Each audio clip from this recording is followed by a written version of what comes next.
রামচন্দ্রপুরে সুদখোর নাজিমউদ্দিন কেট্টার ফাঁদে নিঃস্ব অনেক পরিবার। আমার শেষ করলেছে একটা নিয়ে 20টা নিছে, 20টা নিয়ে 30টা নিছে। কেটটা মূল দাম শেষ, আমার কেটটার প্রতি গাড়ি শেষ একবার সর্বহারা আমি একবার।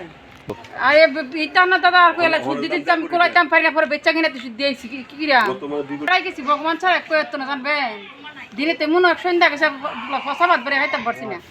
অনেক 2 কোটি টাকা আছে ভিতর মূল্য অনেক। কেমারপুত কেট্টার জন্যই আমি শেষ। 1 টাকা দিয়ে 20 টাকা, 20 টাকা দিয়ে 30 টাকা নিয়ে আমি আজ নিঃস্ব। ঠিকভাবে ভাত খাইতে পারিনি, পচা ভাত খেয়ে জীবন কাটাইছি। সুদের টাকা দিয়ে কুলাইতে না পেরে বাজারে ভিটি বিক্রি করে দিয়েছি, যেই ভিটির মূল্য এখন 2 কোটি টাকা। সাংবাদিকদের দেখে আক্ষেপের সঙ্গে এ কথাগুলো বলেছিলেন রামচন্দ্রপুর উত্তর বাখরাবাদ কুমারপাড়া ভুক্তভোগী সুনীল পালের স্ত্রী অঞ্জনা রানী পাল। রামচন্দ্রপুর দক্ষিণ ইউনিয়নের কদমতলী গ্রামের দোকানদার শাহজাহান মিয়া বলেন, আমি আমার 7 শতক বাড়ির সাফ কাবলা দলিল দিয়ে নাজিমউদ্দিন কেট্টার নিকট থেকে 70,000 টাকা সুদে নিয়েছিলাম। এ পর্যন্ত 2,25,000 টাকা তাকে দিয়েও বাড়ি ফেরত পাইনি, অথচ 70,000 থেকে 10,000 টাকা দলিলের খরচ আগেই রেখে দিয়েছিল এ সুদখোর। আমি প্রশাসনের নিকট এর বিচার চাই। রামচন্দ্রপুর উত্তর ইউনিয়নের কাঠালিয়া কান্দা গ্রামের কাজের মিস্ত্রি আব্দুল মান্নান বলেন, আমার টাকার খুব দরকারে নাজিমউদ্দিন কেট্টার নিকট থেকে 5 শতক বাড়ি দলিল দিয়ে 70,000 টাকা নিয়েছিলাম। প্রতি বছরে 25,000 টাকা করে 5 বছর দিয়েছি।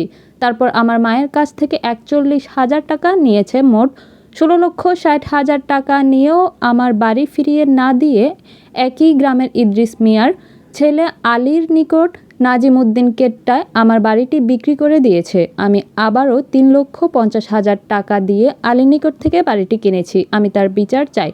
কুমারপাড়া চন্দন পালের স্ত্রী শিল্পী রানী পাল বলেন, নাজিমউদ্দিন কেট্টা আমার নিকট থেকে 15,000 টাকা হাওলাত নেয়। 2 মাস পর পাওনা টাকা খুঁজলে সে বলে টাকা নেয়নি। একই বাড়ির প্রহ্লাদ পাল বলেন, নাজিমউদ্দিন কেট্টা আমার নিকট থেকে অনেক টাকা নিয়েছে। 10,000 আনছি, 30-40,000 টাকা নিয়েছে। 1 টাকায় 10 টাকা নেয়, 1 হাট হলে 3 হাট বলে চড়া সুদ নেয়। এরপর আর কুলাতে না পেরে অনেক টাকা দিয়ে কোনোরকম শেষ করেছি।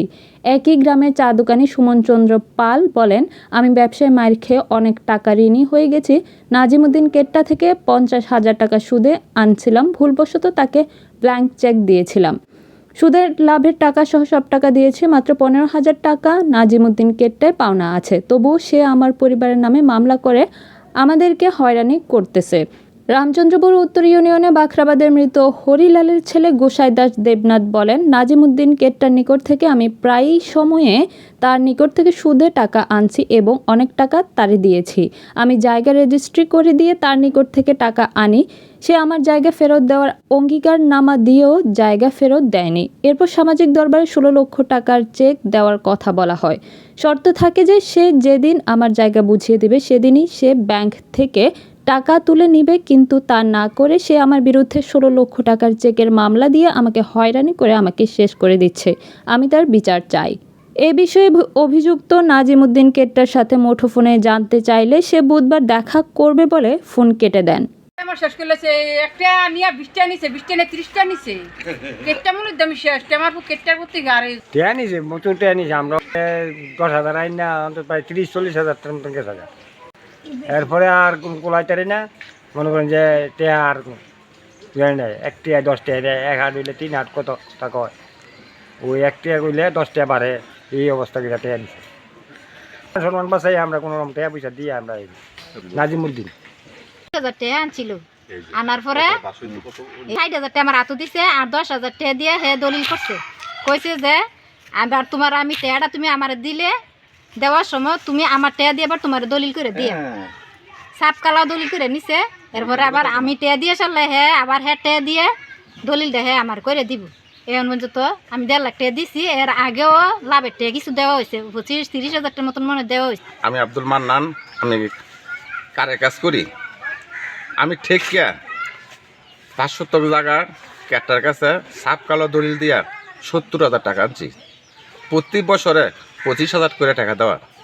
তার মধ্যে আমি তার 5 বছর 25,000 করে টাকা আমি দিয়েছি। দেওয়ার পরে যাইয়া এরপর আমার কাছে হে বললো যে দেখো তোমার ভূতে তো ইয়ারা বাড়ির জায়গাটা নিতে পারতেছে না, আমরা অন্য বেচালাম। আমার আম্মায় 41,000 টাকা দিছে হেরা তো। এবার কারে দিয়া মহব্বত আলীর ফুট দিয়া মুস্তফা মারা গেছে।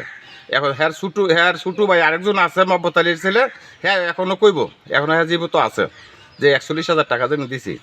দেওয়ার পর দাদাইয়া এরপর আমি আবার টাকা লয়ে গেছি যে জীবন নাম্বারের কাছে, হ্যাঁ জীবন নাম্বারে হ্যাঁ ডাকায়, জীবন নাম্বারের কাছে হ্যাঁ আয় না। তখন শুনলামও আমার জায়গাটা নাকি বলে বিক্রি করে লেছে। তখন বিক্রি করেছে কার কাছে, যে আমরা কাটালি এখানদার ইদ্দিস মিয়ার ফোলা এই আলীর কাছে। তখন আলীর কাছে গেলাম, কেউ কি কহ তোর জায়গা বেচে লেছি। তখন আমার থানার থেকে 2বার নোটিশ পাঠাইলো, অথবা আমার বাড়িতে পুলিশ এলো যে আমি এই আমার বিটা জায়গাটার থেকে আমি উঠে যাওয়ার জন্য। তখন আমি ব্যাগ বয়ে পাইয়া তখন আমি 3.5 লক্ষ টাকা দিয়া আমি আবার এই আলির থেকে আমার জায়গাটা আমি কিনছি, কিনে এরপর আমি বিটা পেতেছি। আমি প্রশাসনের কাছে এই বিচারটা চাই, যে আমি সূক্ষ্ম বিচার জানি এর কাছে পাই। নিকট হইতে অনেকবার ওই টাকা লাভের উপরে টাকা আনছিও, অনেক টাকা তারা দিছিও। অবশেষে আমি জায়গা সাফ করে রেজিস্ট্রি করে দিয়েও তার কাছ থেকে টাকা আনছি। আনার পরে সে বছর বছর লাভ নিছে। নেওয়ার পরে যখন সে জায়গা দেওয়ার কথা খারিজ করে, তখন সে আমার আর জায়গা দেয় না।